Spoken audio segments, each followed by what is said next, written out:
If you've been selling on Etsy for a while, you likely already know that keyword optimization of your titles and tags is essential for being found by shoppers. But there are actually a few additional places where keywords can be added throughout your Etsy listings and storefront in order to improve your search ranking. And in today's video, I'm covering all of them.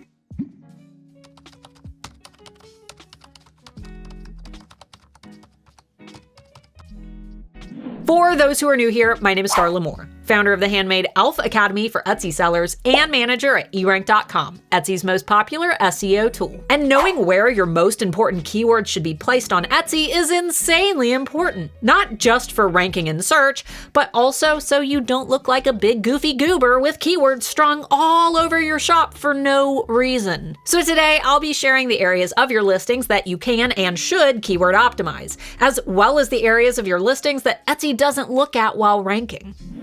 As we get started, it's important to keep in mind that keywords are just one of several ranking factors that Etsy uses in order to place your items in search. Think of Etsy like a big machine with lots of gears that help the machine to operate. If you want the machine to work properly, you need to ensure that all of these gears are in place, which I cover in the very first video of my free Etsy SEO toolbox, linked up here and down below. But back to keywords. The keyword part of ranking on Etsy is actually called relevancy, which is literally how relevant your listing is to what people are searching for while shopping. If Etsy was a pond, our shoppers would be the fish, and listings are like the fishing hooks that we're casting out into the deep waters of Etsy search. In order to get fish to bite these hooks, they need to be visible. And to do this, it's important to obviously place your most relevant keywords in your listing's title and your listing's tags, which will hold the most weight in search placement. In fact, Etsy tells us in the Ultimate Guide to Search that your most important keywords should appear in both your title and your tags. Just remember this rule of thumb. All keywords in your title should be in your tags, but not everything in your tags needs to also be in your title.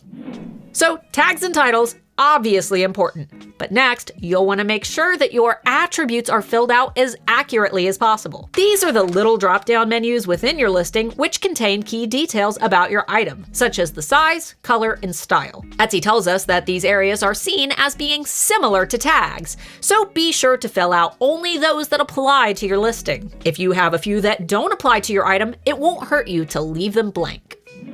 Your listing description is another factor that Etsy uses when determining the rank of your item in search, but they don't use your descriptions for keyword matching. Basically, this means that you don't need to keyword stuff your descriptions. And for the love of all that is sunshine and butterflies, please don't copy your whole title and paste it into your description. Not only is this strategy super outdated, but it's confusing to shoppers. Instead, fill your description with the most important aspects of your product that customers would want to know, such as the size, shape, color, texture, or uses. When it comes to the algorithm, Etsy uses our descriptions to gather additional context about our items in order to match that product to the best customer. But descriptions also seem to be one of the lowest factors in the Etsy ranking totem pole, so focus on writing those descriptions for your human shoppers, not just the algorithm.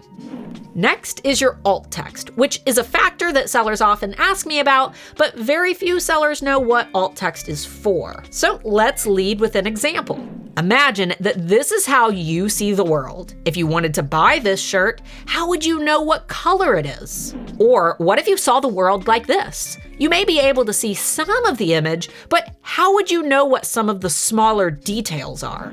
Or what if you saw the world like this? Shopping online would be pretty frustrating, right? Those with visual impairments rely on tools like screen readers in order to help them navigate online spaces. Here's a quick example of what this would look like.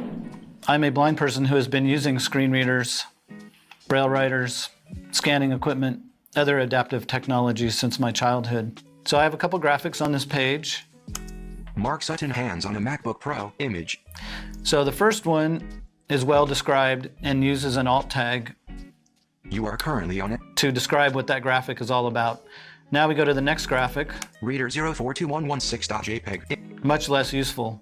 So when filling out your alt text, it's important not to just stuff this section with random keywords. Instead, put yourself into the shoes of your shoppers who have visual impairments. Imagine you were describing your item to someone who is blind. What would you tell them about it? What does it feel like? What color is it? What details could you describe about the design of the item? When it comes to filling out your alt text, external search engines like Google do look at these sections. But that doesn't mean that you should lose sight of what these areas are for, as well as the shoppers who rely on them. Imagine if on a search page, you were the only seller who took the time to fill out their alt text. For the visually impaired shopper in this scenario, your listing would be the only one that is uniquely visible to this person. And that is extremely important when it comes to running an accessible shop.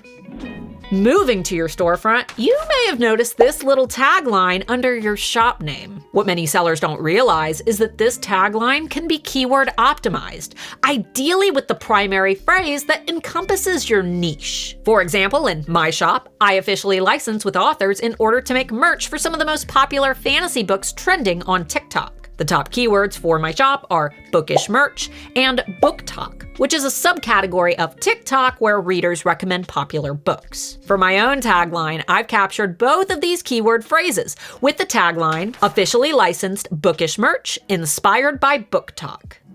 If you've been watching my channel for a while, you probably know my golden rule of Etsy SEO, which is never change the tags and title of a listing that's already performing well. This is because it's easy to accidentally remove a term that you could have been broad matching or exact matching for in search. And because I give this advice, I also constantly have sellers who tell me that they're terrified to change things like their listing photos, materials, pricing, or even their shipping profiles for best-selling items. But there's no need to fear. The only areas that influence your listings in search are those that I previously mentioned. Your title, your tags, your attributes, and your descriptions, just a tiny bit. As for photos specifically, the only way changing a listing photo could negatively impact your shop is if that thumbnail doesn't look as attractive to your buyers as a previous thumbnail. And this has nothing to do with SEO and everything to do with buyer perception. Lastly, if you sell on your own website, you may already know that renaming your image files with relevant keywords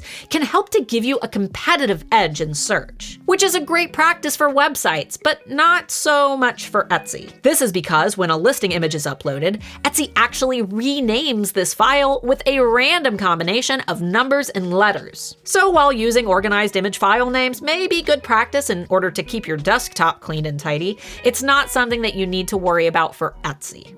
Let me know in the comments if there are any other Etsy keyword stuffing rumors that you've heard over the years, since I'm always looking for more examples to cover in future videos. Until next time, Pookie.